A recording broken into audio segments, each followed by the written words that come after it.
ተቀባይነት ያለው ነው ብለን ነው የምናስበው። በአደባባይ የሚናገሩትን ነገር ያው መውሰድ ያለበት ሁሌም እንደ መነገር ያለበትን ብቻ እንደሚናገሩ ነው። ይህንን ደግሞ እነሱም የሚክዱት አይመስለኝም።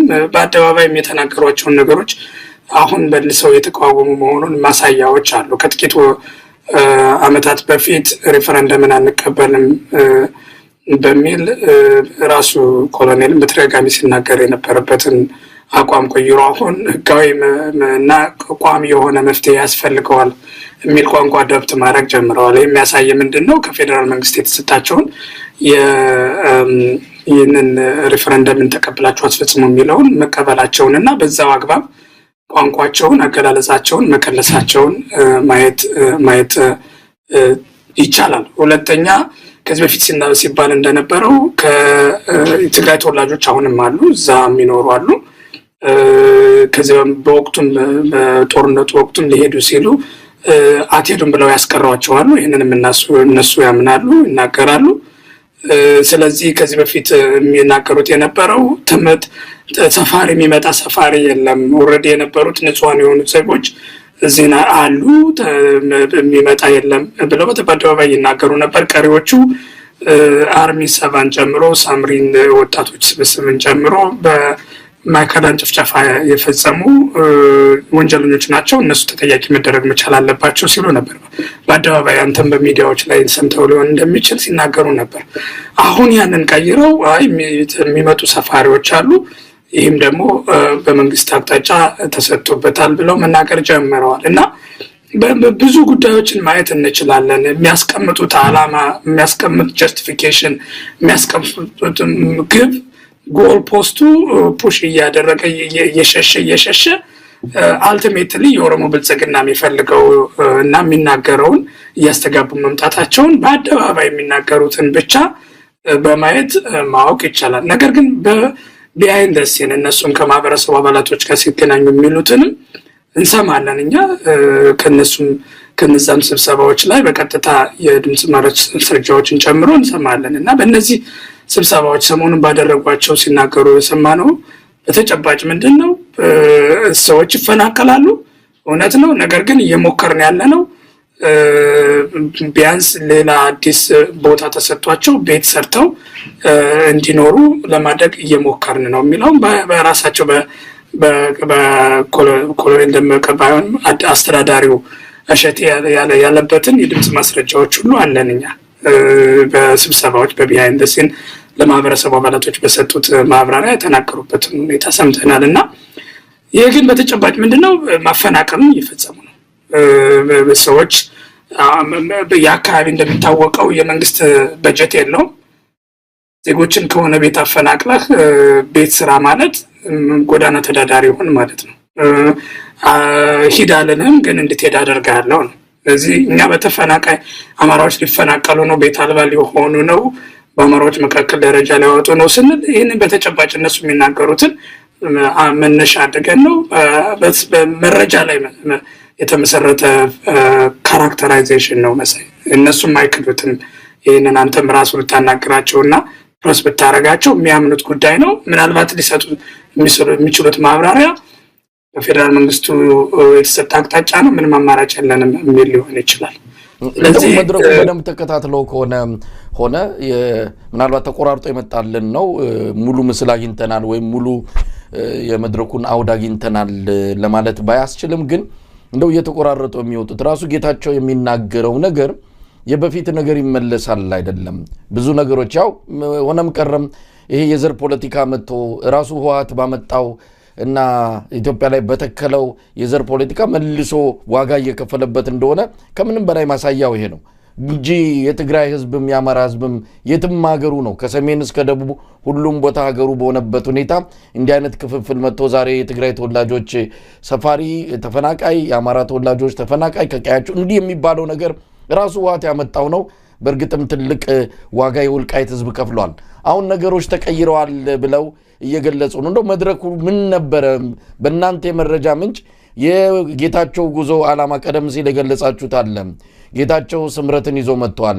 ህወሓትን በትግራይ ህይወት የሌለው ፓርቲ እንዲሆን ለማድረግና ብልጽግና እግሩን ለመትከን አንድም ስምረት በዚህ ዙሪያ የተፈናቃዮችን መለሰ የሚል እንደ ድል እንዲቆጠርለት እንደ ነጥብ እንዲቆጠርለትና የትግራይ ህዝብ ወኪል ተደርጎ ጌታቸው ወደ መድረኩ እንዲመጣ ይህንን አጀንዳ ለሱ በስጦታ ብልጽግና እንደሰጠው ይነገራል። ምናልባት በመግለጫችሁም ይህንን በደንብ አንስታችኋልና ግን መድረኩ ምን ነበረ? እንዴት ተጠናቀቀ? የሁመራው መድረክ እንግዲህ መድረኩ ላይ የነበሩ ሰዎች በጥቅል መረጃውን ነግረውናል። በዛ ስብሰባ ላይ የነበሩ በህብረተሰቡ ከፍተኛ ወይም ተሳታፊዎቹ ከፍተኛ ጫና እንዳደረጉ፣ በርካታ ጥያቄዎችን እንዳነሱ፣ ይመጣሉ የሚባሉት አካላቶች ማን ነው ማንነታቸውን የሚያረጋግጠው፣ በተደጋጋሚ ትነግ ሲፈልግ እንደነበረው በእነዚህ ሰዎች ስም ታጣቂ ኃይል አስገብቶ አካባቢውን መረበሽ ፍላጎት አለው። ይህንን ላለማስፈጸም መገለጫው ማረጋገጫው ምንድን ነው? አሁንም ደግሞ በጌታቸው በኩል አዲስ የተቋቋመው የትግራይ ፒስ ፎርስ የሚባል ይመስለኛል ተዋጊ ታጣቂ ኃይል አለ። አሁን ከኤርፖርቱ መከፈት ጋር ተያይዞ እነዚህን ኃይሎች በኤርፖርት በበረራ ወደ ሁመራና ወደ አካባቢው አመጡ። እዛ አካባቢ አሁንም የአማራውን የማፈናቀል እና የማሳደድ ፕሮጀክትን የጸጥታ ስራ እንዲሰሩ ለማድረግ ታስቧል። ይህን ላለመሆኑ ምንድነው ማረጋገጫችሁ የሚል በከፍተኛ ጥያቄዎች መሰል ጥያቄዎችን ከዚህ በፊት ሪፈረንደም የምትሉት ሀሳብ ማን ነው ሪፈረንደም ውስጥ የሚሳተፈው? ሪፈረንደም ውስጥ የተፈናቀለ ህዝብ በየቦታው ተበትኖ ያለ የወልቃይት አማራ ህዝብ እንዴት ነው ተሳታፊ የሚሆነው የሚሉትን ጨምሮ በርካታ ጥያቄዎችን አንስተዋል። እነሱ የሰጡት መልስ በጠቅላላው ምንድነው? ቀስ በቀስ እንሄድበት፣ መጀመሪያ ይሄን የምንላችሁን ተቀበሉ፣ ቀጣይ ደግሞ ሌሎች የምታነሷቸውን ጥያቄዎች በሂደት እንሄድባቸዋለን።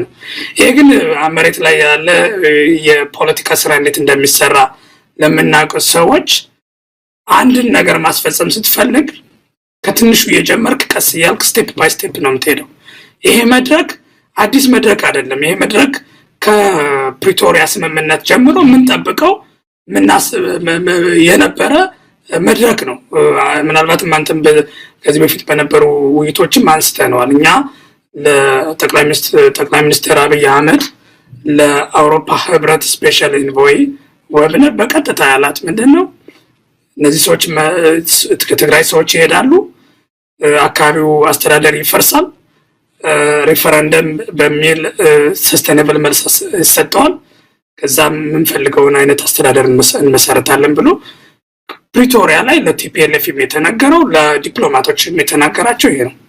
ከዛን ሰዓት ጀምሮ ይህንን ለመፈጸም እንቅስቃሴ ሲደረግ ነበር። በራያ ተፈጽሟል። ኤግዛክትሊ እንደውም ከሪፈረንደም አልፎ በቀጥታ ለትነግ ማባባያነት አካባቢው ተሰጥቶ በከፍተኛ ሰቆቃ ውስጥ እንዲኖር አድርጓል። ያንን በፔናልቲ እንደውም እነሱ የኦሮሞ ብልጽግና ኃይሎች የሚሉት ምንድነው?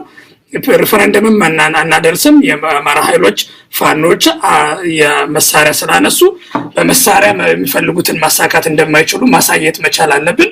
ለዚሁ ሲባል ደግሞ እንደውም መጀመሪያ አስበን የነበረውን የሪፈረንደም ከለላ ሙሉ በሙሉ ስተን ለቲፒኤልኤፍ በቀጥታ መስጠት እንደምንችል ማሳየት እንፈልጋለን በሚል እነሱ ተሰጥቷቸዋል። በዛ አግባብ የራያ አካባቢ ያለው ህዝብ በከፍተኛ ሰቆቃ ውስጥ እንዲገባ ተደርጓል። ነገር ግን አሁን የተደረገው መድረክ ከመጀመሪያው ጀምሮ የነበረ ፕላን ነው። ይሄ ፕላን ግን ስቴፕ ባይ ስቴፕ ነበር የሚተገበረው።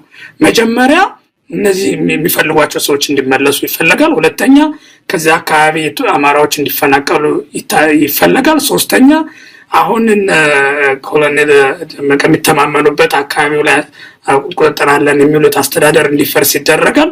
ያንን ተከትሎ በሬፈረንደም በሚል ሰበብ አካባቢው ወደ ትግራይ እንዲመለስ ይደረጋል። this has always been the plan። ይሄ ከመጀመሪያው ጀምሮ የተነገራቸው ለቲፒኤልኤፍም ለውጭ ዲፕሎማቶችም የተነገራቸው እቅድ ነበር።